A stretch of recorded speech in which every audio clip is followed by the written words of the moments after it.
الحمد لله وكفى وسلام على عباده الذين اصطفى أما بعد فأعوذ بالله من الشيطان الرجيم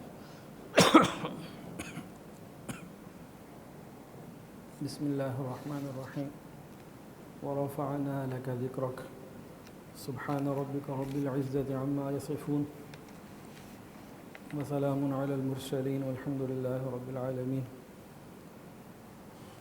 اللهم صل على سيدنا ومولانا محمد وعلى آل سیدنا و مولانا محمد وبارک وسلم۔ ہمارے لیے ہمارا اپنا جاننا اتنا ضروری نہیں جتنا رسول اللہ صلی اللہ علیہ وسلم کا جاننا ہمارے لیے ضروری ہے۔ سیرت کے ان پروگراموں میں نبی کریم صلی اللہ علیہ وسلم کی مبارک زندگی کو تفصیل سے ذکر کیا جا رہا ہے۔ آپ صلی اللہ علیہ وسلم کی پیدائش سے پہلے کے حالات واقعات، پچھلی امتوں میں رسول اللہ صلی اللہ علیہ وسلم کا مبارک ذکر، آپ کی اور صحابہ کرام کی نشانیاں، یہ ساری کی ساری چیزیں نبی علیہ السلام کے اس ذکر میں ہم نے ذکر کی ہیں۔ گزشتہ محفل میں نبی علیہ السلام کی رضاعت کے بارے میں بات چیت ہوئی تھی۔ رسول اللہ صلی اللہ علیہ وسلم بی بی حلیمہ کے پاس رہے، وہاں سے 2 سال کی مدت کے بعد بی بی حلیمہ واپس لے کر آئیں، لیکن اصرار کے ساتھ دوبارہ واپس لے گئیں۔ اس کے بعد شق صدر کا واقعہ ہوا تو بی بی حلیمہ پریشان ہو گئیں اور یہ سوچنے لگیں کوئی حادثہ نہ ہو جائے، تو حضور پاک صلی اللہ علیہ وسلم کو ان کی والدہ بی بی آمنہ کے پاس واپس چھوڑ گئیں۔ بی بی آمنہ نے ان سے پوچھا کہ بھئی آپ تو دوبارہ بڑے چاؤ سے، بڑی محبت سے اصرار کر کے لے گئی تھیں، زیادہ ٹائم کے لیے لے گئی تھیں، جلدی کیوں لے آئیں؟ زیادہ ٹائم کے لیے آپ لے گئی تھیں، جلدی کیوں لے آئیں؟ تو انہوں نے کچھ ادھر ادھر کی بات کی، اصل شق صدر کا واقعہ چھپانا چاہا، لیکن بی بی آمنہ نے کہا کہ بھئی جو صحیح بات ہے بتاؤ۔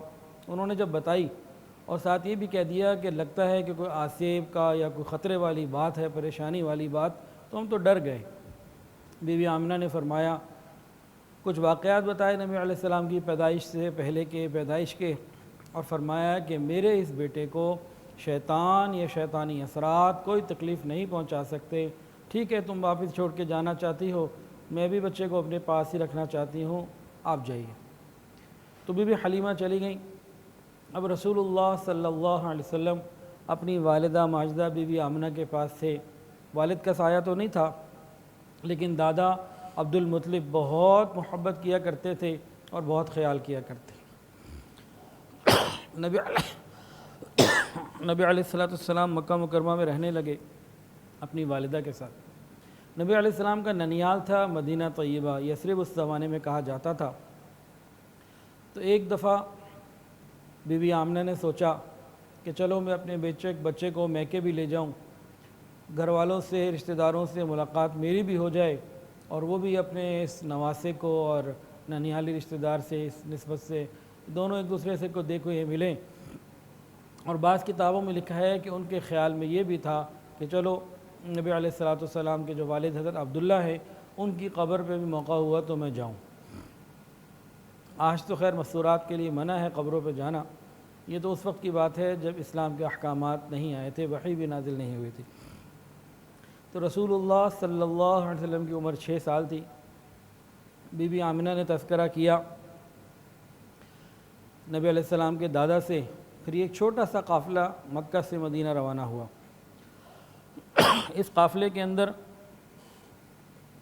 ایک حضور پاک صلی اللہ علیہ وسلم تھے، 6 سال کی عمر، ایک آپ کی والدہ ماجدہ تھیں، اور ایک ام ایمن تھی۔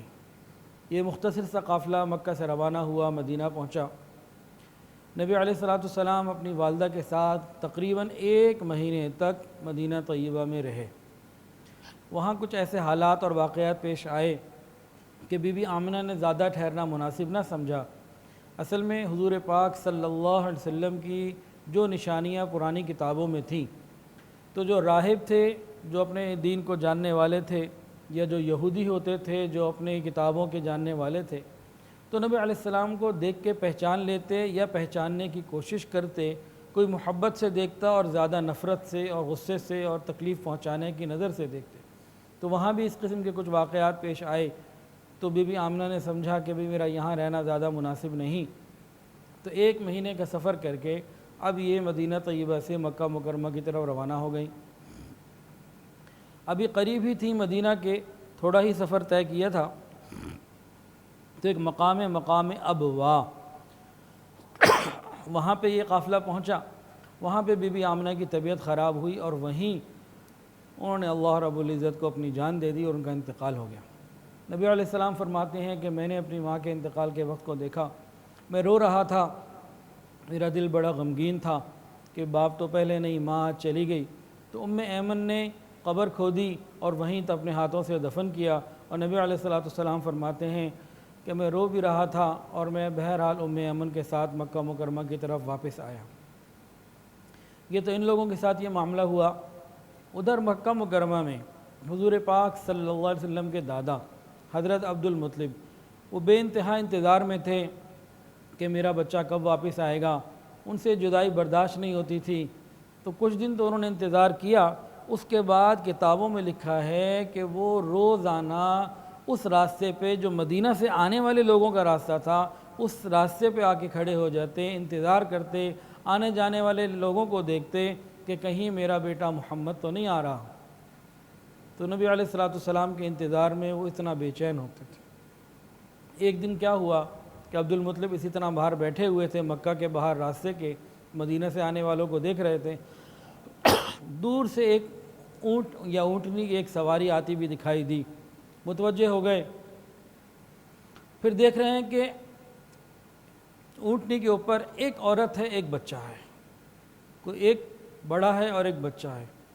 تو حیران ہونے لگے کہ یہ تو 2 عورتیں گئی تھیں، تو ایک عورت اور ایک بچہ، تو پتہ نہیں کون ہے، میرا بیٹا ہے کہ نہیں۔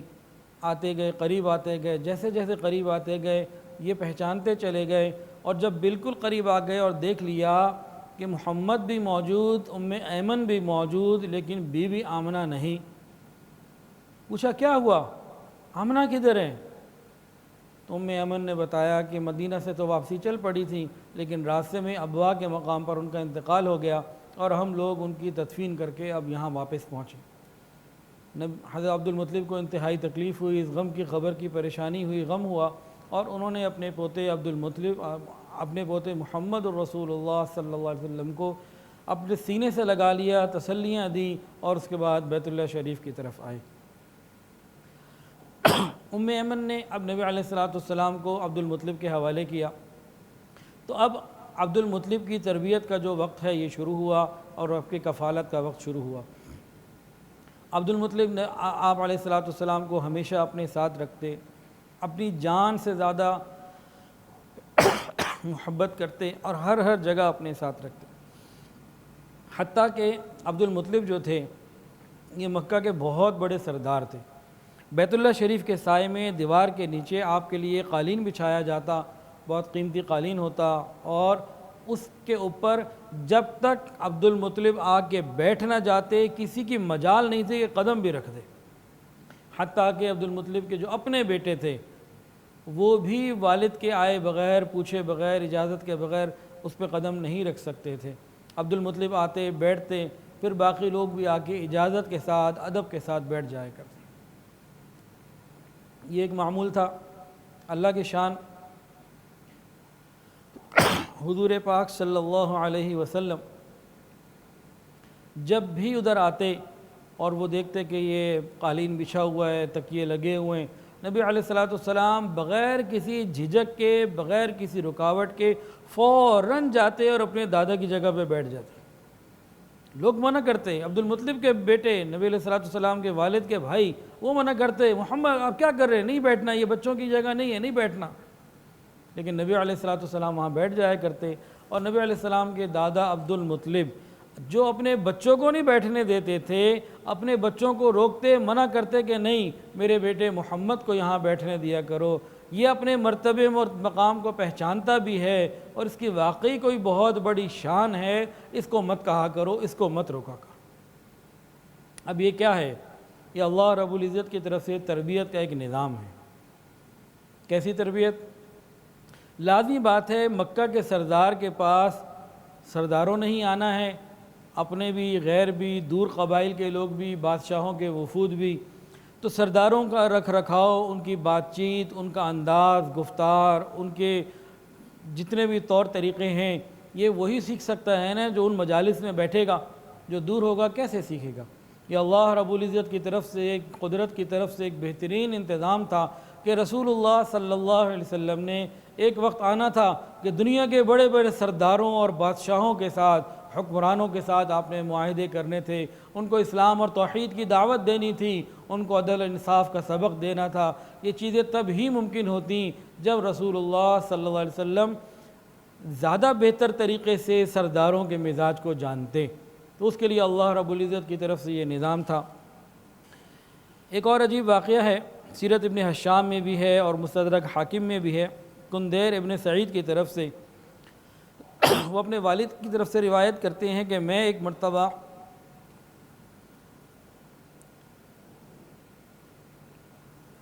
زمانہ جاہلیت میں حج کے لیے حاضر ہوا مکے۔ میں نے دیکھا کہ ایک بہت خوبصورت اور قوی اور بوڑھے شخص ہیں جو بیت اللہ کا طواف کیے جا رہے ہیں اور بڑی گڑ گڑا کے اللہ سے دعائیں مانگ رہے ہیں، یا اللہ میرے سوار محمد کو واپس بھیج دے اور مجھ پر یہ عظیم الشان احسان کر، گڑ گڑاتے مانگتے جا رہے ہیں۔ کہتے ہیں میں بڑا متاثر ہوا کہ یہ بندہ کون ہے اور کس کے لیے اتنا رو رو کے دعائیں مانگ رہا ہے۔ تو میں نے لوگوں سے پوچھا کہ بھئی یہ دعا کرنے والے کون ہیں اور یہ مانگ کیا رہے ہیں، کیا مطلب ہے، سمجھا نہیں۔ انہوں نے کہا کہ یہ مکہ کے سردار عبد المطلب ہیں، یہ اپنے پوتے محمد ابن عبداللہ کے لیے دعائیں مانگ رہے ہیں۔ کوئی ایک اونٹ تھا جو گم گیا تھا اور انہوں نے محمد ابن عبداللہ کو بھیجا تھا کہ جاؤ اس اونٹ کو تلاش کر کے لے کر آؤ، اور آج تک محمد ابن عبداللہ کو کوئی کام دیا گیا، آسان یا مشکل، سارے کام ہو گئے، کبھی ایسا نہ ہوا کہ ان سے کوئی کام نہ پورا ہوا ہو۔ تو وہ اس مہم پہ گئے ہوئے ہیں، دیر زیادہ ہو گئی ہے تو دادا پریشان ہو کے دعائیں مانگ رہے ہیں کہ اللہ میرا بیٹا، میرا پوتا محمد تو مجھے واپس دے دے۔ ابھی یہ لوگوں سے حال احوال لیے زیادہ دیر نہیں گزری تھی کہ حضور پاک صلی اللہ علیہ وسلم تشریف لے آئے اور وہ اونٹ بھی واپس لے آئے۔ جیسے ہی دادا نے دیکھا کہ پوتا واپس آ گیا تو دادا نے آگے بڑھ کے سینے سے لگایا اور کہا کہ آج کے بعد میں تمہیں ہرگز اپنے سے جدا نہیں ہونے دوں گا۔ یہ بیٹے، ایک ہوتی نا باپ اور بیٹے کی محبت، اس کی اپنی اہمیت ہے۔ ماں باپ کو چاہیے کہ اولاد کو وقت دیں۔ کچھ دن پہلے مجھے کسی کا فون آیا کہ جی آپ کا الیکٹرانکس کا کاروبار ہے، تو مجھے اپنے بیٹے کے لیے ویڈیو گیم لینی ہے، تو پلے اسٹیشن کون سے ماڈل کا لوں، کہاں سے لوں، کس سے لوں، کون سی چیز اس کو دوں، کون سا پلے اسٹیشن خرید کے دوں۔ میں نے کہا آپ اس کو پلے اسٹیشن نہ دیں، آپ اس کو اپنا وقت دے دیں، آپ کی بڑی مہربانی ہوگی۔ اپنی اولاد کو اپنا وقت دیں۔ تو باپ کا اولاد کو وقت دینا یہ بھی انتہائی ضروری، لیکن جو دادا کا پوتے کے ساتھ، پوتے کا دادا کے ساتھ تعلق ہے، اس کے اندر بھی بڑی باتیں ہیں۔ باپ عام طور سے گھر کے انتظام میں، کام کاروبار ملازمت میں مصروف ہوتا ہے، دادا کے پاس نسبتاً وقت بھی ہوتا ہے، اور دادا کی جو پوتے سے محبت ہوتی ہے وہ بھی بڑی عجیب ہوتی ہے۔ اور دادا کی اس عمر میں آ کے دادا کے اندر حلم، بردباری، تحمل مزاجی، پیشنس بہت زیادہ آ چکا ہوتا ہے، تو پوتا جب دادا کے ساتھ وقت گزارتا ہے تو دادا کے اندر جو صفات ہوتی ہیں یہ آگے نسلوں کے اندر منتقل ہوا کرتی ہیں۔ تو گھروں کے اندر اس قسم کی محبتوں کا قائم ہونا یہ انتہائی ضروری ہے۔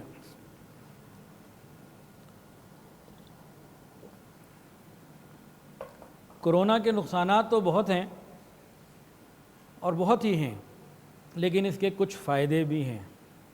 ایک فائدہ تو یہ ہے کہ کئی باتوں میں ہم لوگ بہت زیادہ حد سے بڑھ گئے تھے، مثلا شادی بیاہ میں بے انتہا حد سے بڑھ گئے تھے۔ 1,000 آدمی، 1,500، 2,000، 2,500 آدمی ایک ایک کھانے پہ بلائے جا رہے ہیں، 20 40 لاکھ روپے ایک ایک کھانے پہ لگائے جا رہے ہیں۔ یہ تو وہ بندہ کر رہا ہے جس نے کھانا کھلانا تھا. اب جو سینکڑوں ہزاروں آنے والے لوگ ہیں، ہر آدمی، عورتیں، اور وہ جو اس کے لیے تیاریاں اور لباس اور اخراجات اور دکھاوا اور کیا کیا چیزیں تھیں، کچھ وہ کنٹرول ہوئی ہیں. شادیاں ہو رہی ہیں، چند لوگ جاتے ہیں، چند لوگوں میں شادی ہو جاتی ہے سادگی سے. اس کے علاوہ دکانوں کے اوپر، اپنے کاروبار کے اوپر بے حساب بلا ضرورت وقت دینا، 10 بجے، 12 بجے، 2 بجے تک کاروبار پہ لگے ہوئے، اولاد کو وقت نہیں دے رہے، بیوی کو وقت نہیں دے رہے، ماں باپ کو وقت نہیں دے رہے. تو 7 بجے مارکیٹ بند ہونے سے تو گھر والوں کے لیے بھی کچھ وقت نکلنے کی امید پیدا ہوئی. اس طرح اور بہت ساری چیزیں، کچھ فائدے بھی ہیں. اللہ کرے ہم ان باتوں کو سمجھیں اور حقیقت پر واپس آ جائیں. خود آسانی سے واپس آ جاتے تو اچھا تھا، آج اللہ کرونا کے ڈنڈے سے لے کر آئے. بہرحال عبد المطلب کے پاس نبی علیہ السلام 2 سال رہے، اور جب نبی علیہ السلام کی مبارک عمر 8 سال پہنچی تو عبد المطلب کا انتقال ہو گیا. کسی کتاب میں ان کی عمر 95 سال لکھی ہے، کہیں 85 لکھی ہے، اور کہیں 110 بھی لکھی ہے. بہرحال جو بھی عمر تھی، نبی علیہ السلام کے دادا کا انتقال ہو گیا. اور انتقال سے پہلے نبی علیہ السلام کے دادا نے اپنے تمام بیٹوں میں سے ابو طالب کا انتخاب کیا، اور ابو طالب کو کہا کہ میرے بیٹے محمد کا میرے بعد آپ نے خیال کرنا ہے. حضرت عباس کو بھی کہا، اور ان کے ایک بیٹے تھے زبیر ابن عبد المطلب، ان کو بھی کہا کہ بھئی تم لوگوں بھی نہیں خیال کرنا ہے، لیکن اصل ذمہ داری ابو طالب کے کاندھے پہ ڈالی. اس کی ایک وجہ تو کتابوں میں یہ لکھی ہے کہ عبد المطلب کے 10 بچے مختلف بیویوں سے تھے، لیکن ان کے 2 بیٹے نبی علیہ السلام کے والد عبداللہ اور چچا ابو طالب بھی ایک ماں سے تھے.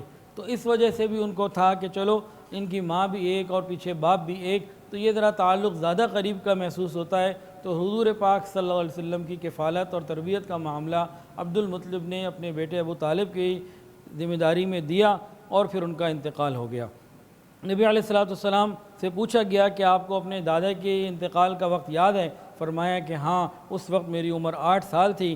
اور ایمن کہتی ہیں کہ جس وقت عبد المطلب کا جنازہ اٹھا، حضور پاک صلی اللہ علیہ وسلم کی آنکھوں سے آنسو جاری تھے.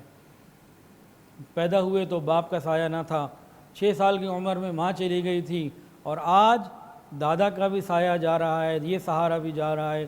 یہ سب سہارے اللہ کیوں واپس لے رہے ہیں؟ تاکہ کل کو یہ کہہ نہ سکے کہ ان کی تربیت میں فلاں کا ہاتھ تھا، فلاں کا ہاتھ تھا. ان کی تربیت تو فقط اللہ رب العزت نے ہی کی، اور اللہ ہی نے عزتیں عطا فرمائیں. نبی علیہ السلام اپنے دادا کی وفات کے بعد اپنے چچا کی آغوش تربیت میں آ گئے. ابو طالب نے آپ کو اپنی اولاد سے زیادہ محبت دی، اولاد سے زیادہ قرب دیا، اولاد سے زیادہ خیال رکھا، اور بہت ہی زیادہ خیال رکھا. ہر اعتبار سے آپ کا خیال انہوں نے بہت زیادہ رکھا. کئی عجیب واقعات ہیں. ابو طالب جو تھے انتہائی غریب تھے سردار مکہ، لیکن لوگوں کی خدمت، مہمان نوازی اور بعض مختلف وجوہات کی وجہ سے آپ کے پاس وسعت نہیں تھی، مال نہیں تھا. آپ کی اکثر اولاد جب کھانا کھاتی تھی تو ایسا بہت کم ہوتا تھا کہ ایک دن میں 2 وقت پیٹ بھر کے بھی کھانا کھایا ہو، تو کھانا بھی ناکافی رہتا تھا. لیکن جب نبی علیہ السلام ابو طالب کی کفالت میں آئے اور ابو طالب نے آپ کی برکات کو دیکھا، آپ کے معجزات کو دیکھا، تو بچوں سے زیادہ محبت ہو گئی. ہوتا کیا تھا؟ بڑے مزے کی بات، نبی علیہ السلام موجود نہیں ہے، کھانا لگ گیا، سارے بچے آ گئے، کھانا کھا رہے ہیں، کھانا ختم ہو گیا، بھوک باقی، سب پریشان، اب کیا کریں؟ پھر ایسا بھی ہوتا کہ نبی علیہ السلام موجود ہوتے، سب کھانا کھا رہے ہوتے، سب کے پیٹ بھر جاتے، سب سیر ہو چکے ہوتے، اور کھانا باقی رہتا. جب یہ بار بار تجربے سے ثابت ہو گیا، اب کیا ہوتا؟ اب ابو طالب یہ کہتے، جب کھانا لگنے لگتا، لوگ بیٹھے ہوتے، گھر کے لوگ بیٹھے ہوتے، کہتے خبردار کوئی ہاتھ نہ لگائے کھانے کو، صبر کرو، میرا بیٹا محمد آئے گا، اس وقت پھر شروع کریں. پھر نبی علیہ السلام کے آنے کے بعد سب لوگ کھانا کھانا شروع کرتے، اور آپ کی برکت سے وہ تھوڑا کھانا سب کا پیٹ بھی بھر جاتا اور کھانا بھی بچ جاتا. یہ مستقل مشاہدہ رہا، اور یہی مشاہدہ دودھ کے پینے پہ بھی رہا. نبی علیہ السلام موجود نہ ہوتے، جتنا ان کے پاس دودھ ہوتا وہ جناب دودھ بھی سارے پی لیتے اور دودھ ختم بھی ہو جاتا اور کسی کو بھی تسلی نہ ہوتی۔ پھر جب نبی علیہ الصلوۃ والسلام کی ان برکات کا ان لوگوں نے پورا مشاہدہ کر لیا، پھر یہ لوگ کیا کرتے، دودھ کا پیالہ سب سے پہلے حضور پاک صلی اللہ علیہ وسلم کو دیا جاتا، نبی علیہ الصلوۃ والسلام وہ پیالے سے دودھ نوش فرماتے، تو اس کے بعد دوسرے کو دیتے، تیسرے کو دیتے، چوتھے کو دیتے، تمام لوگ اس پیالے سے دودھ بھر کے اپنا پیٹ بھر کے دودھ پی لیتے اور پیالے میں آخر میں بھی دودھ بچا رہتا۔ اس طرح کی بے شمار دفعہ دن رات جب انہوں نے برکات دیکھی تو ابو طالب تو نبی علیہ الصلوۃ والسلام کے اوپر بالکل قربان ہو گئے، عاشق ہو گئے، فدا ہو گئے اور آپ کا بہت زیادہ خیال کرنے لگے، اپنی سگی اولاد سے زیادہ آپ کا خیال کرنے لگے۔ اللہ کی شان، جس طرح عبد المطلب کے لیے قالین بچھایا جاتا تھا نا بیت اللہ شریف کے بالکل دیوار کے سائے میں، اسی طرح ابو طالب کا بھی ایک تکیہ تھا جس پہ وہ ٹیک لگا کے آرام کے ساتھ بیٹھا کرتے تھے، اور باقی کوئی آدمی اس تکیے پہ نہیں آتا تھا، لیکن حضور پاک صلی اللہ علیہ وسلم جب آتے بغیر کسی جھجک کے، رکاوٹ کے، سیدھا جاتے اور اس تکیے پہ جا کے ٹیک لگا کے بیٹھ جاتے۔ لوگ روکتے، کیا کر رہے ہیں آپ؟ ابو طالب ان سب کو منع کرتے، خبردار میرے اس بیٹے کو مت رکھو، یہ بڑی شان والا ہے اور لگتا ہے اس کو پتہ ہے کہ یہ خود بڑی شان والا ہے، اس میرے بچے کو اپنے بلند مرتبے کا احساس ہے۔ بہت سارے واقعات ہیں۔ ایک مرتبہ کیا ہوا،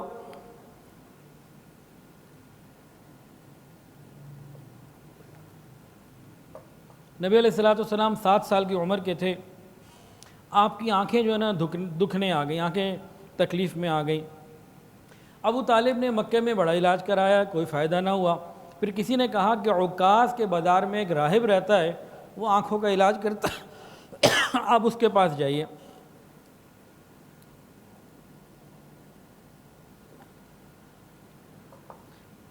کہ عکاظ کے بازار میں ایک راہب رہتا ہے، وہ آنکھوں کا علاج کرتا ہے، تو آپ اپنے بھتیجے، اپنے بیٹے محمد کو لے جائیے۔ ابو طالب نے دیکھا نبی علیہ السلام کی آنکھیں تکلیف میں ہیں، فوراً اپنے بھتیجے کو ساتھ لیا اور عکاظ کے اس جگہ پہ پہنچ کے اس کے دروازے کو، گرجے کو، صومعے کو نوک کیا، اس کو آواز دی، وہ اندر سے آواز سن کے باہر ہی نہ آیا۔ یہ لوگ باہر کھڑے رہے، جب وہ باہر نہ آئے نا تو اس کا پورا گرجا زلزلے سے ہلا، وہ ڈر گیا اور ڈر کے فوراً باہر آیا، اور باہر آتے ہی جیسے ہی ابو طالب کو دیکھا اور ساتھ بچے کو دیکھا، کہنے لگا مجھے لگتا ہے کہ یہ بچہ آنے والے وقت کا نبی ہے اور اس امت کا یہ نبی ہے، میں اگر ابھی باہر نہ آتا تو اس کے باہر کھڑے رہنے کے انتظار کی وجہ سے میں ابھی اندر رہتا تو میرا گرجا میرے ہی اوپر گر جانا تھا اور میں نے مر جانا تھا، یہ بڑی شان والا ہے۔ پھر پوچھا آئے کیوں ہو؟ ابو طالب نے کہا کہ بھئی بچے کی آنکھیں ٹھیک نہیں ہیں، تبھی آنکھیں خراب ہیں، تو ذرا آپ بتائیے کیا علاج کیا جائے، ہمیں تو لوگوں نے کہا آپ کے پاس کوئی علاج ہے۔ تو اس راہب نے کہا ابو طالب علاج تو اس کے اپنے پاس موجود ہے، بچے کے پاس موجود ہے، میرے پاس کیا لینے آئے ہو؟ بھئی کیا مطلب، کون سا علاج بچے کے پاس موجود ہے؟ تو راہب نے کہا کہ بھئی ان کا لعاب دہن ان کی آنکھوں پہ لگائیے، ابھی ٹھیک ہو جائے گا۔ تو ابو طالب نے فوراً نبی علیہ الصلوۃ والسلام کا لعاب دہن ان کی آنکھوں پہ لگایا، فوراً ٹھیک ہو گیا۔ تو یہ بھی نبی علیہ الصلوۃ والسلام کے معجزات بہت کثرت سے ہوتے تھے۔ ایک بار مکہ مکرمہ میں قحط ہو گیا، بالکل بارش نہ ہوئی، لوگ پریشان، جانور پریشان، سب لوگ پریشان۔ پھر لوگ جمع ہوئے، کسی نے کہا بھئی لات سے مانو، منات سے دعائیں کرو، عزا سے مانگو، لات و منات پہ بھروسہ کرو، ان سے مانگو۔ تو ان کے اندر ایک بوڑھا تھا، انہوں نے کہا دیکھو تم کیا کر رہے ہو، ان بتوں سے مانگ رہے ہو، حالانکہ تمہارے پاس ابھی ابراہیم علیہ السلام اور اسماعیل علیہ السلام کی نشانی موجود۔ انہوں نے کہا کیا بات کر رہے ہیں، کس کی بات ہو رہی ہے؟ ابو طالب کی؟ کہا اور کس کی؟ ابو طالب کے پاس جاؤ، ان سے دعائیں کرواؤ، وہ اچھے آدمی ہیں۔ ابھی اہل مکہ گھوم کر پھر کے مل کے سارے آئے، ابو طالب کے دروازے پر آ کے دروازہ نوک کیا اور آ کے کہا کہ جی ہمارے لیے دعا کر دیجئے، اور مکہ میں بڑی پریشانی اور قحط کا وقت ہے اور کہیں پانی نہیں ہے۔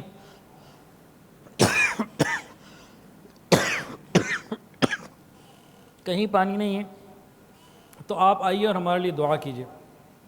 چنانچہ ابو طالب جب باہر آئے نا تو اپنے اور بچوں کو بھی لے آئے اور حضور پاک صلی اللہ علیہ وسلم کو بھی لے کر آئے کتابوں میں لکھا ہے کہ نبی علیہ الصلوۃ والسلام جس وقت آئے تھے ایسا لگ رہا تھا کہ جیسے مکہ کے اندھیرے میں کوئی سورج نکل آیا ہو، اور ابو طالب فوراً لے کر آئے، بیت اللہ کا طواف نبی علیہ السلام کی انگلی کو پکڑ کے کیا، اور نبی علیہ السلام کو بیت اللہ کی پشت سے لگا کر پھر دعا مانگی، اور نبی علیہ السلام نے بھی انگلی کا اشارہ اللہ کی طرف کیا۔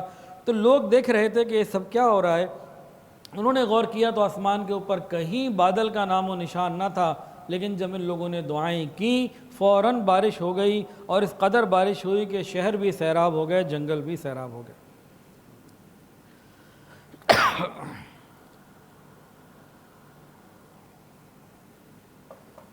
بھئی میرے لیے دعا بھی کریں، بولنے میں بڑی تکلیف ہو رہی ہے، آپ لوگوں کو سننے میں تکلیف ہو رہی ہوگی، لیکن مجھے بولنے میں آپ کے سننے سے زیادہ تکلیف ہو رہی ہے۔ اللہ تعالیٰ آسان فرمائے۔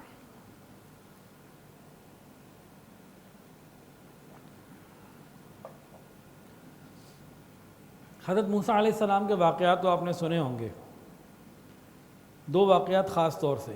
فَاضْرِبْ بِعَصَاكَ الْحَجْرَ، انہوں نے پتھر پہ لاٹھی ماری، پانی نکل آیا۔ فَاضْرِبْ بِعَصَاكَ الْبَحْرَ، انہوں نے سمندر پہ لاٹھی ماری تو راستے نکل آئے، خشکی آ گئی۔ اور الحمدللہ یہ دونوں موقع دیکھنے کا مجھے موقع ملا، اور ان دونوں مقامات پہ جانے کی توفیق اللہ نے اپنے فضل سے عطا فرمائی۔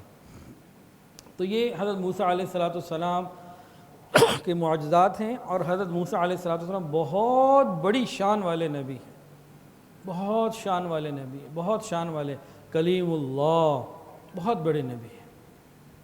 لیکن حضور پاک صلی اللہ علیہ وسلم کو بھی اللہ تعالیٰ نے اس طرح کی نسبتیں عطا فرمائی ہیں۔ ابو طالب ایک مرتبہ ذی المجاز کے میلے میں گئے، نبی علیہ السلام ساتھ تھے۔ یہ جگہ میدان عرفات سے 8 کلومیٹر آگے تھی۔ نبی علیہ السلام ساتھ ہیں اور ابو طالب ساتھ ہیں، یہ دو لوگ ہیں۔ اچانک راستے میں ابو طالب کو پیاس لگی، بڑی شدید، برداشت نہ ہوا تو اپنے بھتیجے کو کہا کہ بھتیجے مجھے بڑی پریشانی ہے، اس وقت بہت پیاس لگی ہوئی ہے۔ اچھا ہاں، اس وقت نبی علیہ السلام کے پاس پانی بھی نہیں تھا، یا تو یہ ہو نا کہ بھئی پانی کسی کے پاس ہے، بھئی مجھے پیاس لگی ہے آپ پانی دے دیں، صرف اپنی کیفیت بیان کرنے کے لیے کہ شدید پیاس تھی۔ نبی علیہ السلام کو ابو طالب نے کہا کہ مجھے بڑی پیاس لگی ہے۔ نبی علیہ السلام نے سواری روکی، نیچے اترے، پوچھا چچا جان آپ کو پیاس لگی ہے؟ کہاں بھتیجے مجھے پیاس لگی ہے۔ نبی علیہ السلام نے پتھر پر اپنا پاؤں مارا، ایڑی ماری، پاؤں لگنے کی دیر تھی پتھر کے اوپر کے اندر سے صاف عمدہ اور شفاف پانی نکل آیا۔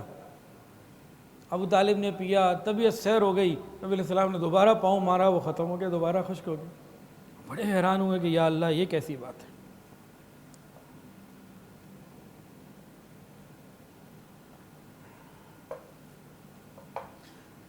ابو طالب کے ایک بھائی تھے زبیر ابن عبد المطلب، نبی علیہ السلام نے ان کے ساتھ بھی کچھ وقت گزارا تھا، تو ایک مرتبہ ان کے ساتھ ایک قافلے میں گئے ہوئے تھے شام کی طرف۔ تو راستے میں ایک وادی گزرتی تھی، جہاں اس وادی میں ایک اونٹ تھا، وہ سرکش اونٹ کے نام سے مشہور تھا۔ وہ آنے جانے والوں کو بلا وجہ تنگ کرتا، کوئی قافلہ گزرتا، لوگ گزرتے تو بلا وجہ وہ لوگوں کو تنگ کیا کرتا تھا۔ اب نبی علیہ السلام زبیر ابن عبد المطلب کے ساتھ شام کے سفر پر روانہ تھے۔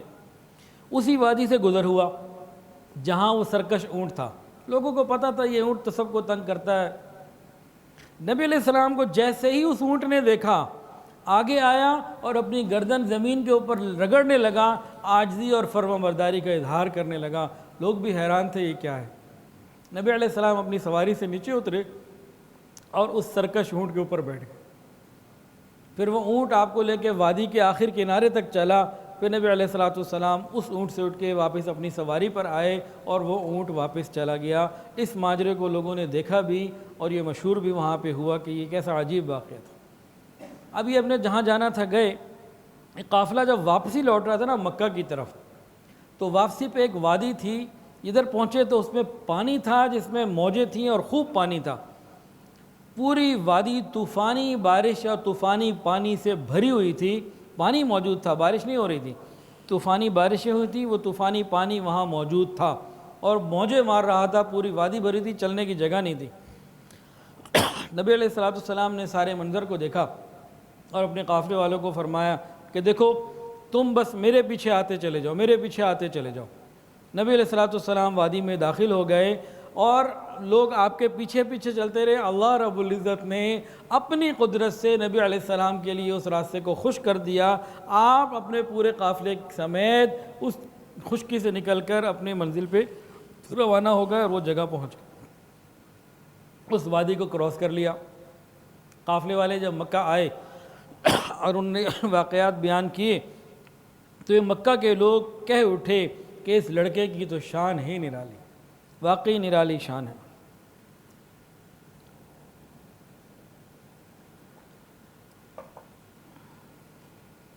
ابن ہشام لکھتے ہیں کہ بنو لہب کا ایک قیافہ شناس تھا۔ قیافہ شناس کسے کہتے ہیں کہ وہ کسی کو دیکھ کر نا اندازہ لگائے اس کے مستقبل کے بارے میں، اس کے بارے میں اپنے تبصرے دے، تاثرات دے اور کچھ بتائے۔ تو وہ قیافہ شناس بہت مشہور تھا اور لوگ اس کے پاس اپنے بچے لے کے جاتے، کہتے بھئی میرے بچے کو دیکھو، اب اندازہ لگاؤ کہ میرا بچہ کیسا ہوگا۔ تو ایک مرتبہ یہ بنو لہب کا جو قیافہ شناس تھا یہ مکے آیا۔ جناب مکے میں مشہور تو پہلے ہی تھا، مکے کے لوگ آ رہے ہیں جا رہے ہیں، ہر آدمی اپنے اپنے بچے کو چیک کرا رہا ہے، وہ بھیڑ لگ گئی، سب آ رہے ہیں اس کے پاس کہ بھئی میرا بچہ پہلے دیکھو، میرا دیکھو، میرا دیکھو، رش لگا ہوا ہے۔ ابو طالب نے بھی نبی علیہ السلام کا ہاتھ پکڑا، کہا چلو جی میں بھی پوچھتا ہوں۔ اب وہ بہت سارے بچے تھے، وہ ایک ایک بچے کو دیکھ کے پھر اس کے باپ کو تفصیل بتا رہا تھا، یہ کر رہا تھا۔ اتنے میں نبی علیہ السلام آپ کے قریب جب آئے، اس نبی علیہ السلام اس قیافہ شناس کے قریب جب پہنچے، ابو طالب ساتھ تھے۔ قیافہ شناس نے ایک نظر آپ کو دیکھا اور اپنے کام پہ مشغول رہا، لیکن ابو طالب نے محسوس کر لیا کہ اس کی دیکھنے کی جو نظر تھی نا، دیکھنے کے بعد اس کے اندر کچھ تغیر پیدا ہوا ہے قیافہ شناس کے اندر۔ تو ابو طالب نے خطرے کو محسوس کیا اور کہا نہیں مجھے یہاں ٹھہرنا نہیں چاہیے۔ انہوں نے نبی علیہ السلام کا ہاتھ پکڑا اور واپسی چل پڑے۔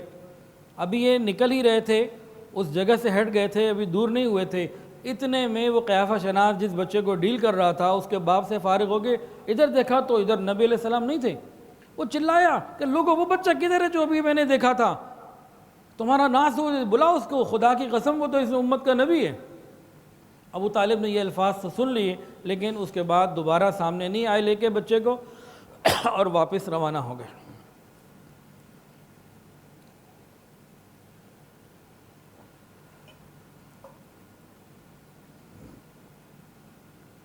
نبی علیہ السلام نے اپنے چچا کے ساتھ شام کے سفر کیا تجارت کی غرض سے۔ چچا نے ارادہ کیا کہ مجھے جانا ہے اور نبی علیہ السلام کو ساتھ نہ لے جانے کا ارادہ کیا۔ نبی علیہ السلام مغموم ہو گئے اور خوب پریشان ہوئے، کہنے لگے نہ میری ماں ہے نہ باپ ہے، آپ مجھے کہاں چھوڑ کے، کس کے ہاتھ پہ چھوڑ کے جاتے ہیں، میں تو آپ کے ساتھ جاؤں گا۔ ان کا بیٹا میں تو خود تمہیں اپنے ساتھ رکھنا چاہتا ہوں لیکن تجارت ہے، سفر کی کام کی مجبوریاں ہیں، جانا ہے تو میں اس لیے نہیں لے کے جاتا کہ کوئی پریشانی نہ ہو، سفر کی تکلیفیں، کہ نہیں مجھے تو آپ لے کے چلیں۔ تو اس وقت نبی علیہ السلام کی عمر 9 سال تھی۔ بالآخر انہوں نے اپنے ساتھ اپنے اونٹنی پہ بٹھایا اور یہ لوگ چل پڑے۔ راستے میں کئی لوگوں سے مختلف انداز کی ملاقاتیں ہوئیں، جس میں جو سب سے زیادہ مشہور ہے وہ تو بحیرہ راہب کا قصہ ہے، وہ بھی آپ کو سناتے ہیں، لیکن اس قصے سے پہلے بھی 1-2 واقعات ہو چکے تھے۔ اب یہ لوگ راستے میں تھے کہ عیسائیوں کی ایک عبادت گاہ کے پاس سے گزرے۔ وہ جو عیسائیوں کی خانقاہ تھی صومعہ، وہاں پہ جو راہب تھا نا، راہب عبادت گزار، وہاں کا جو پادری تھا، اس نے جب نبی علیہ السلام کو دیکھا تو چونک اٹھا، پوچھا یہ بچہ کون ہے؟ ابو طالب سے پوچھا۔ ابو طالب نے کہا میرا بیٹا، سوال ہی پیدا نہیں ہوتا اس کا باپ زندہ ہو، تم اس کے بے باپ ہو ہی نہیں سکتے۔ میں کہا اچھا بھائی بات یہ ہے کہ یہ میرے بھائی کا بیٹا ہے، اس کا انتقال ہو چکا۔ کہ ہاں یہ بات ممکن ہے کہ تمہارا بھتیجا ہو، کہ جو ہماری کتابوں میں باتیں لکھی ہوئی ہیں وہ یہی باتیں ہیں کہ یہ بچہ یتیم پیدا ہوگا، اور ہم اندازہ لگا چکے تھے کہ یہ بچہ پیدا ہو چکا ہے اور آج میں اس کو دیکھ رہا ہوں اور تمام علامات اور نشانیاں موجود ہیں نبی ہونے کی۔ ابو طالب نے پوچھا نبی کیا ہوتا ہے بھائی، نبی کیا چیز ہے، یہ کیا معاملہ ہے؟ راہب نے کہا کہ نبی وہ ہوتا ہے جس کے بعد آسمان سے خبریں آئیں اور زمین والوں کو وہ ان کی اطلاع دے۔ تم یہودیوں سے خاص طور سے اس بچے کی حفاظت کرنا، ایسا نہ ہو کہ یہ بچے کو یہودی نقصان پہنچائیں۔ اسی طرح کا ایک اور واقعہ ملتا جلتا، یہ راستے میں ایک اور راہب سے ملاقات ہوئی، تو اس راہب نے بھی دوسرے والے نے دیکھ کے بھی یہی کہا، پوچھا کہ بچہ تمہارا کیا لگتا ہے؟ وہ تعالیٰ نے کہا میرا بیٹا۔ ان کا سوال ہی پیدا نہیں ہوتا، اس بچے کا باپ تو زندہ ہو ہی نہیں سکتا۔ کہا کہ بھئی میرے بھائی کا بیٹا ہے، اس کا واقعی انتقال ہو چکا۔ تو اس نے بھی یہ کہا کہ بھئی اس امت کا جو آخری نبی آنے والے ہیں، وہ تمام علامات جو ہماری کتابوں میں موجود ہیں وہ اس بچے میں موجود ہیں، بچے کی حفاظت کرو۔ اس کے بعد یہ قافلہ آگے روانہ ہوا اور بصرہ جا پہنچا۔ بصرہ جب پہنچا تو وہاں بحیرہ راہب کا ایک بہت مشہور واقعہ موجود ہے۔ بحیرہ اس کا لقب تھا، جرجیس اس کا نام تھا۔ نبی علیہ السلام کے بارے میں جو نشانیاں تھیں کتابوں میں ان کی، اس کو ساری علم میں تھی۔ قریش کا یہ قافلہ بحیرہ راہب کے صومعہ اس کے عبادت خانے سے گزرا، وہاں قریب قیام تھا۔ یہ لوگ گزرتے رہتے تھے، زندگی بھر کبھی بحیرہ راہب نے باہر نکل سے ان سے سلام دعا بھی نہیں کی تھی، بھئی کون میں، کون تم، کیا حال چال۔ اس دن کیا ہوا، یہ لوگ باہر ٹھہرے ہوئے تھے تو وہ صومعے سے نکل کے آ گیا اور آگے کہنے لگا کہ آج تمہارے پورے قافلے والوں کی دعوت ہے۔ لوگوں نے حیران ہو کے کہا جناب کیا بات ہے، کبھی آپ نے ہمیں پانی کو نہ پوچھا، آج آپ کھانے کھلا رہے ہیں۔ وہ بہت متجسس نگاہوں سے تھا، تجسس کے ساتھ ایک ایک فرد کو دیکھ رہا تھا۔ نبی علیہ السلام کو جب دیکھا تو ہاتھ پکڑ لیا، کہنے لگا کہ یہ تو مجھے اس امت کا نبی معلوم ہوتا ہے۔ اس نے کیا نشانیاں دیکھی تھیں جو اس نے خود بتائیں؟ اس نے کہا کہ جب تم لوگ گھاٹی سے اندر آئے ہو، وادی میں ہر شجر اور ہر پتھر نے ان کو سجدہ کیا، اور یہ شجر اور حجر نبی ہی کو سجدہ کر سکتے ہیں اور کسی کو نہیں کر سکتے۔ اور پھر کہا ہے قافلے والوں تمہیں نظر نہیں آتا اس بچے کی شان، کہ جہاں یہ چل رہا ہے ایک بادل کا ٹکڑا اس کے اوپر چل رہا ہے، میں نے یہاں سے دیکھ لیا تم ساتھ چل رہے ہو، تمہیں نہیں پتا اس کے اوپر دھوپ نہیں پڑ رہی۔ اچھا یہ قافلے والے جب آ کے بیٹھنے لگے تھا، نبی علیہ السلام بعد میں آئے بیٹھنے کے لیے، یہ لوگ پہلے بیٹھ گئے۔ ایک درخت تھا اور اس درخت کی گھنی چھاؤں میں یہ سارے بیٹھ گئے، اب چھاؤں والی جگہ باقی نہ رہی۔ جب نبی علیہ السلام آئے ہیں تو چھاؤں والی جگہ ختم، آپ دھوپ والی جگہ میں بیٹھ گئے۔ پھر کیا ہوا، وہ جو ٹہنیاں تھیں نا وہ کافروں سے ہٹ کے نبی علیہ السلام کے اوپر آ گئے اور چھاؤں آپ کے اوپر کر دی۔ بحیرہ راہب نے یہ بھی دیکھا تھا، اس نے قریشیوں کو کہا تمہارے اندر عقل نہیں ہے، تمہیں سمجھ نہیں ہے، میں دور سے دیکھ رہا ہوں کہ چھاؤں میں تم بیٹھے تھے لیکن چھاؤں اب اس بچے کے اوپر ہے، تمہارے اوپر کدھر ہے؟ تو یہ ساری نشانیاں نے کہا بھائی میں نے تم سب کی دعوت کرنی ہے۔ انہوں نے پوچھا بھئی کبھی تم نے دعوت ہماری نہیں کی، آج کیوں کر رہے ہو؟ انہوں نے کہا جی اس بات کو چھوڑو، کیوں کر رہے ہو، تم آؤ، بس یہ خیال رکھنا کوئی رہ نہ جائے۔ انہوں نے کہا ٹھیک ہے آئیں گے۔ اس نے کھانا تیار کروا لیا، سب کو بلا لیا۔ اب جب دعوت پہ آئے تو وہ نبی علیہ السلام کو دیکھ رہا تھا، سارے لوگ آ گئے، یہ نبی علیہ السلام نہ آئے، بچہ نہ آیا۔ تو راہب نے کہا دیکھو بھئی میں نے کہا تھا سب لوگ آنا، لیکن تم لوگ تو نہیں آئے پورے۔ میں نے کہا بھئی جن کا ضروری تھا آنا وہ سارے آ گئے، اب ایک بچہ رہ گیا ہے وہ نہیں آیا۔ میں نے کہا خدا کے بندو کبھی تمہیں دعوت کھلائی ہے، کبھی پانی پلایا تمہیں؟ اس ایک کی وجہ سے تمہیں آج دعوت دی، اسی کو تم نہیں لے کر آئے، لے کر آؤ اس کو۔ اب یہ لوگ گئے اور نبی علیہ السلام کو بھی لے کر آئے۔ اب یہاں پہ راہب کے ساتھ کئی عجیب واقعات ہوئے، بات چیت ہوئی۔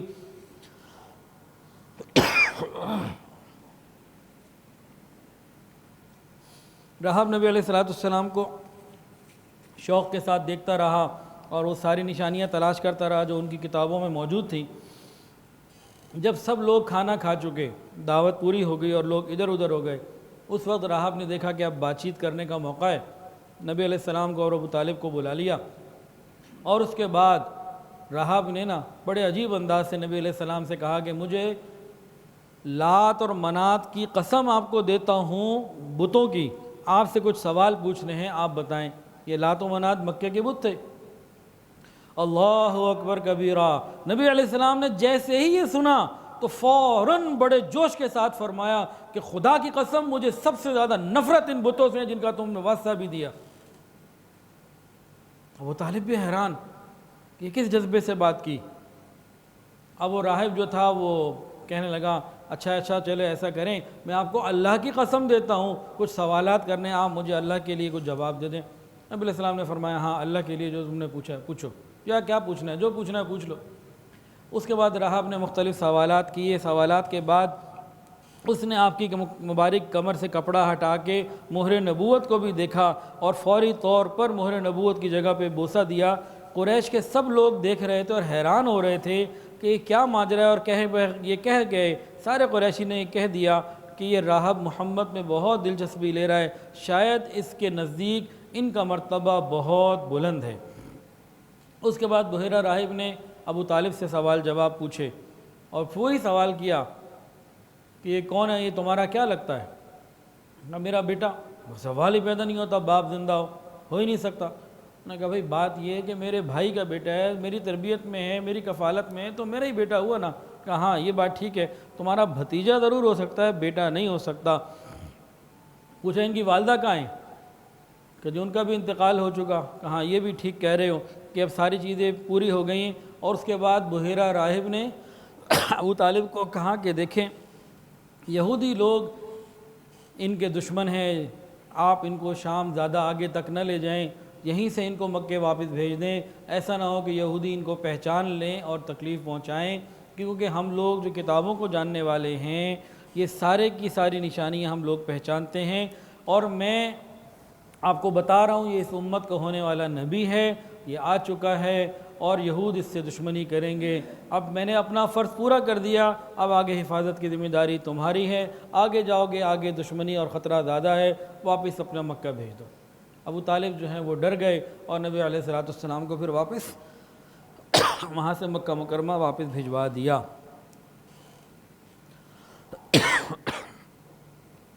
بحیرہ راہب کے اسی قصے میں ایک اور عجیب واقعہ بھی ہوا۔ وہ واقعہ یہ تھا کہ بحیرہ راہب نے ابو طالب کو بتا دیا تھا کہ آپ آگے روم نہ لے جائیں، رومی لوگ ان کی دشمنی میں ان کو کہیں جان سے تکلیف نہ دے دیں۔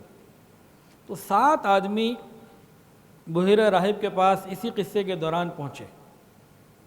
بحیرہ راہب نے پوچھا ہاں بھئی خیر سے آئے ہو؟ کہا ہم روم سے آئے ہیں اور ہمیں یہ اطلاع مل چکی ہے کہ اس امت کا نبی پیدا ہو چکا ہے اور اس مہینے اس نے سفر کرنا ہے اور شام کی طرف آنا ہے۔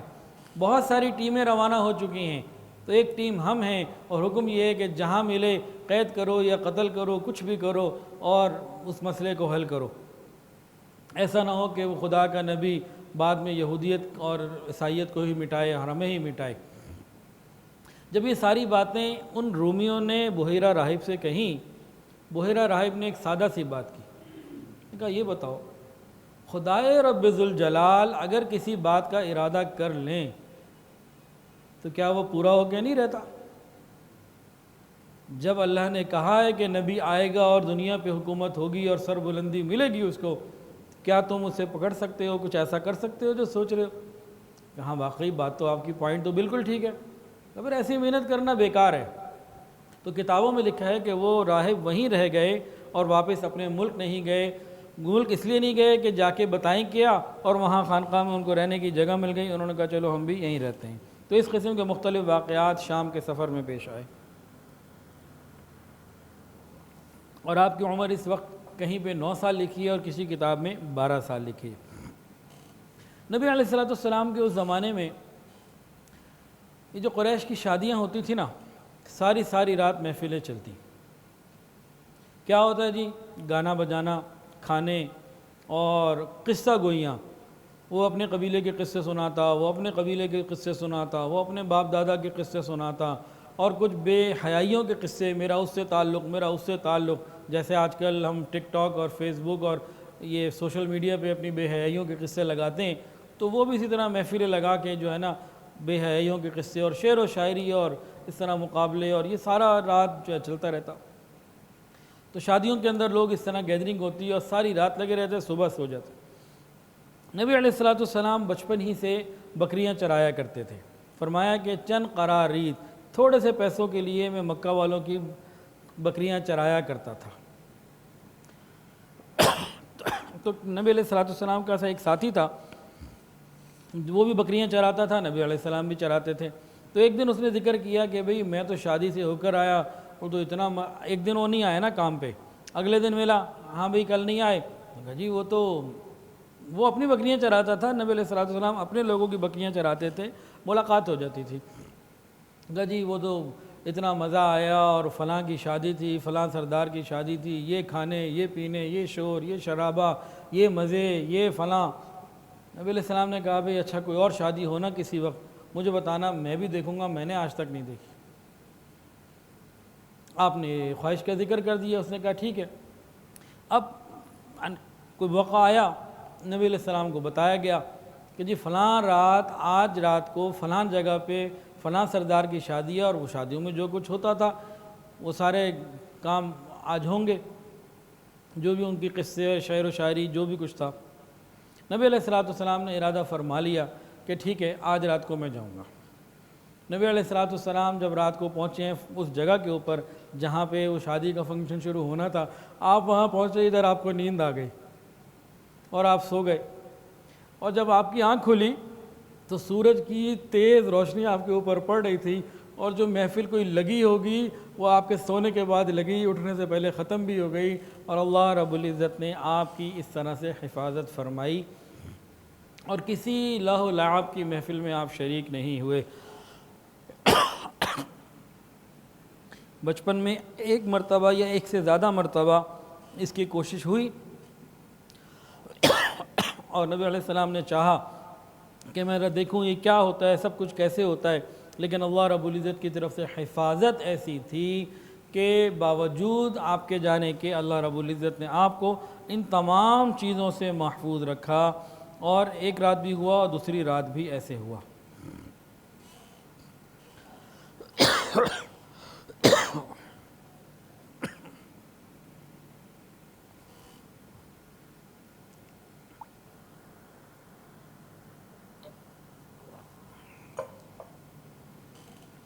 قریش کے اندر ایک بت تھا، اس کا نام تھا بوانا۔ جیسے فیصل آباد میں ایک بازار ہے نا، بھوانا بازار، وہاں پہ ایک ڈاکٹر ثاقب صاحب ہیں، بھوانا تو اس میں ہے آتا ہے، اس میں ہے نکال دیں، بوانا اس کا نام تھا۔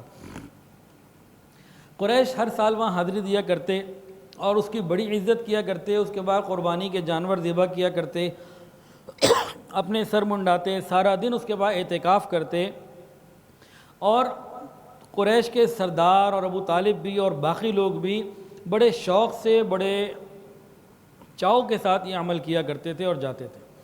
حضور پاک صلی اللہ علیہ وسلم کبھی بھی نہ گئے۔ ایک دفعہ ابو طالب کا، نبی علیہ السلام کی پھوپھیوں کا، آپ کے اور چاچاؤں کا زور ہوا کہ بھئی اتنی خوشی کا موقع ہے، عید کا موقع ہے، کیوں نہیں چلتے؟ سب جاتے ہیں اور ہمارے لیے اس کا بڑا اعزاز ہے، یہ ہے وہ ہے۔ تو سب گھر والے تو نبی علیہ السلام کو کہنے لگے بھئی آپ کیوں نہیں چلتے، آخر کیا وجہ ہے، آپ کیوں دور چلے جاتے ہیں؟ تو اتنا اچھا موقع ہے، اس دفعہ ہم چاہتے ہیں آپ بھی چلیں، اس دفعہ تو نہ مس کریں۔ حضور پاک صلی اللہ علیہ وسلم نے ارشاد فرمایا کہ میں جب بھی بوانا کے پاس یا کسی اور کے نزدیک ہوتا ہوں، نبی علیہ السلام نے فرمایا جب بھی میں یہ بت بوانا ہو یا کسی اور بت کے قریب ہوتا ہوں تو میرے سامنے ایک سفید رنگ کا قد آور آدمی آ جاتا ہے اور مجھ سے بار بار یہ کہتا ہے محمد پیچھے ہٹ جاؤ، اس کے قریب نہ جانا۔ جب میں بت کے قریب ہونے لگتا ہوں تو مجھے کوئی بندہ ہوتا ہے جو روک دیا کرتا ہے، میں آگے نہیں جا سکتا۔ خانہ کعبہ میں تانبے کے دو بت تھے، ان کا نام کیا تھا؟ عیساف اور نائلہ۔ مشرکین مکہ جب طواف کرتے نا تو دونوں کو ہاتھ لگایا کرتے تھے برکت کے لیے، اور چھوا کرتے تھے کہ ہمیں ان سے برکت ملے گی۔ زید بن حارثہ کہتے ہیں کہ ایک مرتبہ نبی علیہ السلام بیت اللہ کا طواف کر رہے تھے، میں بھی آپ کے ساتھ تھا۔ میں جب دوران طواف بتوں کے پاس سے گزرا تو میں نے ان کو چھوا۔ نبی علیہ السلام نے فرمایا ان کو ہاتھ کیوں لگایا، مت ہاتھ لگاؤ۔ کہتے ہیں کہ میں سن تو لی، لیکن دوبارہ چکر میں جب آیا پھر میں نے وہاں ہاتھ لگایا تو نبی علیہ السلام نے مجھے اور ڈانٹا، کہا میں نے تمہیں منع نہیں کیا تھا؟ اور حضرت زید بن حارثہ کہتے ہیں کہ میں قسم کھا کر کہتا ہوں نبی پاک صلی اللہ علیہ وسلم نے کبھی بھی کسی بت کو نہیں چھوا، یہاں تک کہ اللہ تعالیٰ نے آپ کو نبوت عطا فرما دی، آپ پر وحی کا نزول ہوا، اور اللہ تعالیٰ تمام بری چیزوں سے آپ کی حفاظت کیا کرتے تھے۔ عیساف اور نائلہ کا واقعہ سن لیجئے۔ یہ دو لوگ کون تھے اور ان کو لایا کیوں گیا تھا، یہ بت کیوں بنائے گئے؟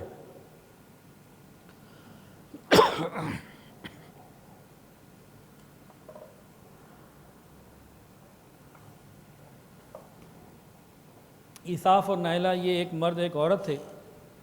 ان لوگوں نے ڈیٹ کا ٹائم طے کیا کہ بھی ڈیٹ پہ جانا ہے اور حرام ملاقات کرنی ہے.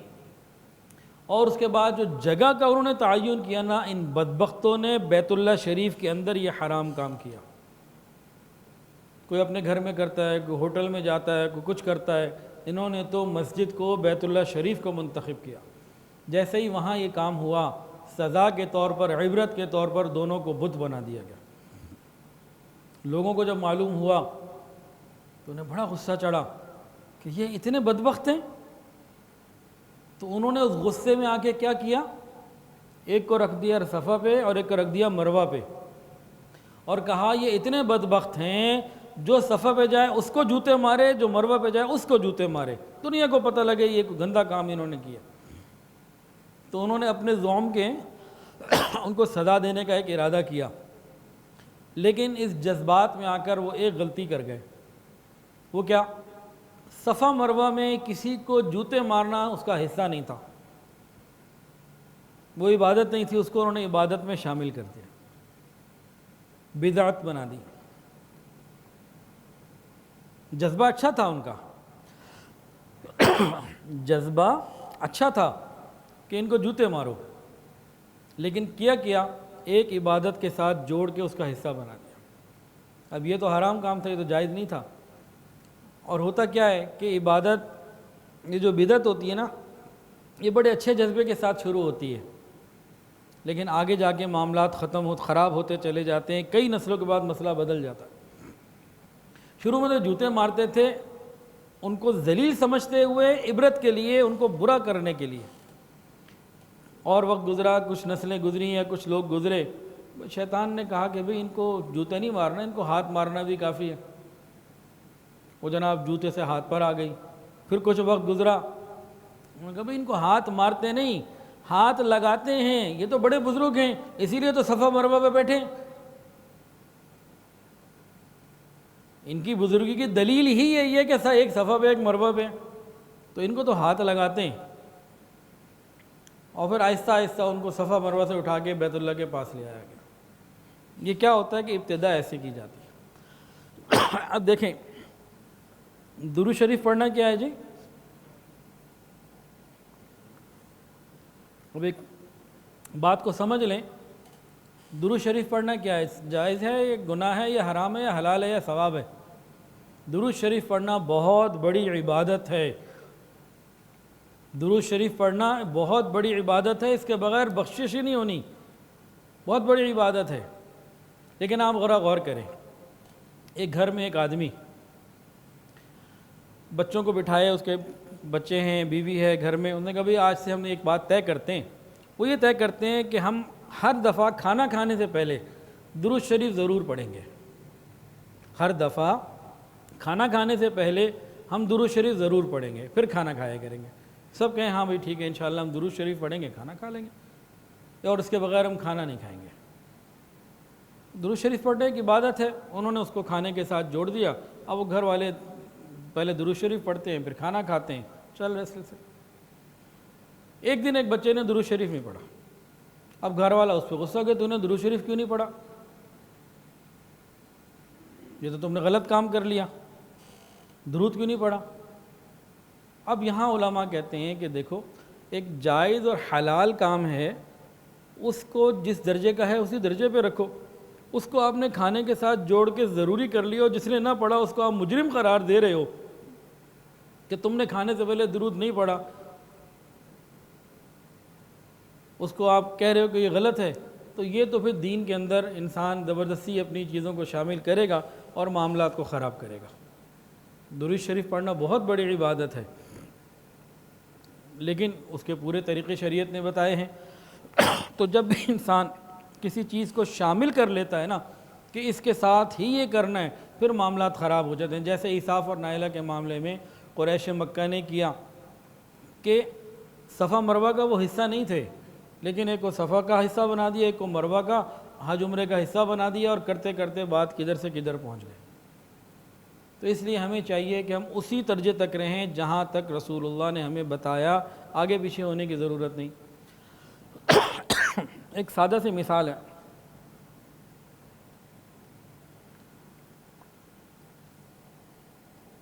وہ مثال یہ ہے، نماز ہو رہی ہے، امام نے کہا اللہ اکبر اور رکوع میں چلا گیا، قیام کیا، سورت وغیرہ پڑھی، رکوع میں چلا گیا۔ اگر کوئی بندہ امام سے پہلے رکوع میں جائے، کیا اس کی نماز ہو جائے گی؟ اچھا، امام سجدے میں ہے اور کوئی بندہ امام سے پہلے سر اٹھا لے تو کیا اس کی نماز ہو جائے گی؟ ابھی امام تحیات میں سلام نہیں پھیرا اور کوئی سلام پھیر لے تو کیا اس کی نماز ہو جائے گی؟ جس طرح ایک نماز کے اندر امام ہوتا ہے اور انسان کو، مقتدی کو اسی کے پیچھے چلنا ہوتا ہے، 100% پیچھے چلے گا تو کامیاب ہوگا، اور امام سے آگے بڑھ جائے گا تو وہ ناکام ہو جائے گا۔ بالکل اسی طرح حضور پاک صلی اللہ علیہ وسلم ہماری زندگی کے امام ہیں، ہم ہر کام میں نبی علیہ السلام کے پیچھے رہیں اور اسی طرح کریں جیسا آپ نے کیا، ہم کامیاب ہو جائیں گے۔ اگر ہم دائیں بائیں چیزوں کو شامل کریں گے تو ہمارا راستہ بدل جائے گا۔ مشرکین مکہ اپنے بتوں کے نام پہ جانور بہت قربان کرتے تھے، کبھی لات، کبھی منات، کبھی کسی کے نام پہ جانور قربان ہوتے اور یہ نظر نیاز اور یہ چیزیں تقسیم کی جاتی تھیں۔ لیکن حضور پاک صلی اللہ علیہ وسلم کے بارے میں تمام احادیث میں بات مستند طریقے سے موجود ہے کہ آپ نے کبھی ایسا گوشت نہیں کھایا جو غیر اللہ کے نام پر ذبح کیا گیا ہو۔ فرمایا خود بھی کہ میں نے کبھی کوئی ایسی چیز نہیں چکھی جو بتوں کے نام پر ذبح کی گئی ہو، یہاں تک کہ اللہ نے مجھے نبوت عطا فرما دی۔ اسی طرح آپ سے پوچھا گیا کیا کبھی بچپن میں آپ نے کسی بت کی عبادت کی؟ نبی علیہ السلام نے صاف فرمایا نہیں، ہرگز نہیں۔ پھر پوچھا گیا کیا شراب کے بارے میں کوئی واقعہ ہوا؟ فرمایا کہ ہرگز نہیں، حالانکہ مجھے تو یہ بھی نہیں معلوم تھا کہ کتاب اللہ کیا ہے اور ایمان کے احکامات کیا ہیں، لیکن میں شراب کے بھی کبھی قریب نہیں ہوا۔ نبی علیہ السلام نے خود بھی یہ گواہی دی اور بھی مکہ کے لوگوں نے گواہی دی کہ نبی علیہ السلام نے کبھی ایسی چیزوں کو ہاتھ نہیں لگایا۔ اب ایک آخری بات، اس کے بعد بات مکمل کر لیتے ہیں۔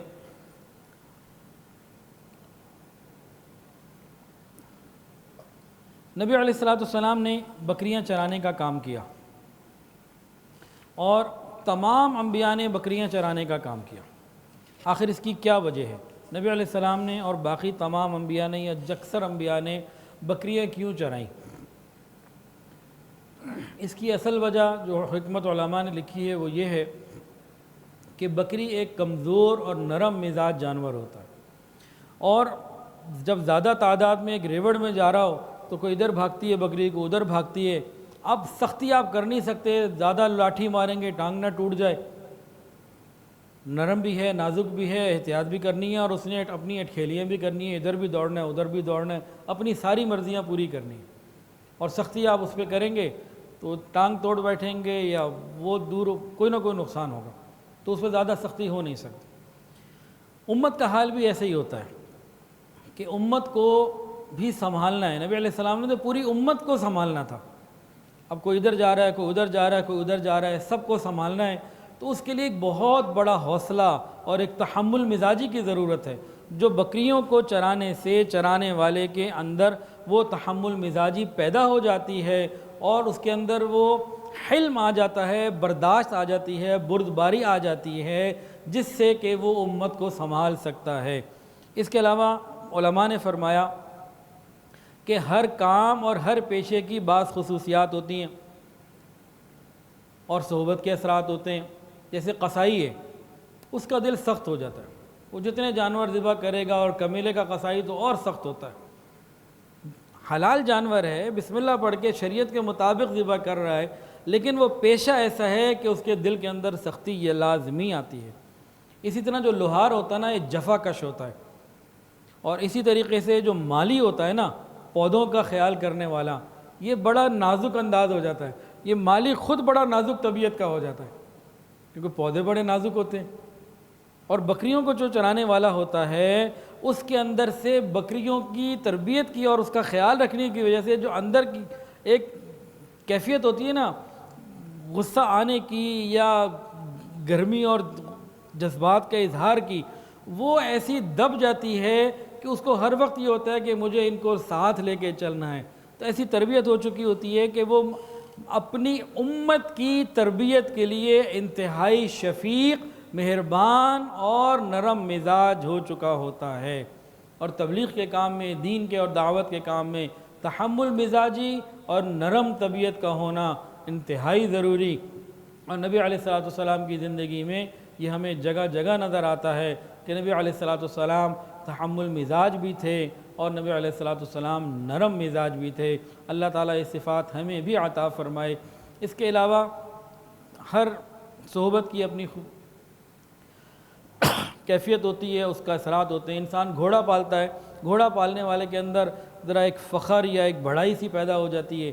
جو اونٹ کے ساتھ رہتا ہے اس کے اندر کچھ اور کیفیات، کینہ وغیرہ پیدا ہو جاتے ہیں، اور جو بکریاں پالتے ہیں اس کے اندر مسکنت پیدا ہو جاتی ہے۔ تو یہ ساری چیزیں مل جل کے انسان کے اندر اثرات پیدا کرتی ہیں۔ ایک شخص صحبت کے اثرات کو نہیں مانتا تھا، کہا یہ کیسے کہتے ہو، اس سے کیا ہوتا ہے کیا ہوتا ہے۔ اس کو نہ کچھ عرصے اونٹوں کے ساتھ رکھا گیا۔ اب اونٹوں کے ساتھ رہنے میں کچھ عرصے کے بعد کیا ہوا کہ وہ لوگوں کے ساتھ ایک مجلس میں بیٹھا ہوا تھا، اس کے نا ادھر کوئی مکھی آ گئی۔ اب مکھی کو انسان کر آئے تو انسان تو ہاتھ سے اٹھا دیتا ہے، کوئی چیز ہوتی ہے، کوئی کپڑا ہوتا ہے، مکھی ہٹا دیتا ہے۔ اس نے کیا کیا، جیسے اونٹ اپنی گردن آگے سے لا کے کرتے نا، اس نے مکھی کے لیے اسی طریقے کا انداز اختیار کیا۔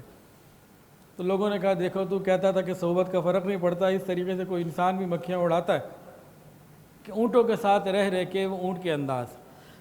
تو انسان کو اللہ نے بنایا ہی ایسا ہے، جیسی صحبت اختیار کرتا ہے، جہاں رہتا ہے ویسا یہ ہو جاتا ہے۔ اللہ تعالی ہمیں نیک صحبت عطا فرمائے۔ وآخر دعوانا ان الحمدللہ رب العالمین۔ ویڈیو کے نیچے سبسکرائب کے بٹن پہ کلک کریں، بیل کے آئیکن پہ کلک کیجئے تاکہ ہر نئی ویڈیو کی نوٹیفیکیشن آپ کو مل جائے۔